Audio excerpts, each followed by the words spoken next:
रुग्णालयाच्या आवारामध्ये वृद्ध दाम्पत्याला चिरडल्याची घटना घडली आहे। बोईसरच्या BARC रुग्णालयामध्ये ही घटना आहे आणि डॉक्टरांचा गाडीवरचा ताबा सुटला आणि ही दुर्घटना घडली आहे। या दुर्घटनेमध्ये वृद्ध महिलेचा मृत्यू झाला आहे तर तिचा पती गंभीर जखमी झालेला आहे।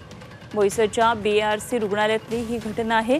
डॉक्टरांचा त्यांच्या गाडीवरचा ताबा सुटला आणि ही दुर्घटना घडली। या दुर्घटनेमध्ये वृद्ध महिलेचा मृत्यू झाला आहे आणि पती गंभीर जखमी आहे।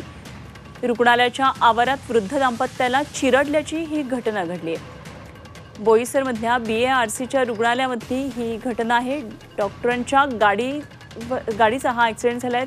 डॉक्टरांचा गाडीवरचा ताबा सुटला आणि ही दुर्घटना घडली आहे। दृश्यांमध्ये दिसत असलेल्या या गाडीनं या दाम्पत्याला चिरडलं। यामध्ये वृद्ध महिलेचा मृत्यू झालाय तर तिचा पती जखमी आहे। उपचार सध्या सुरू आहेत।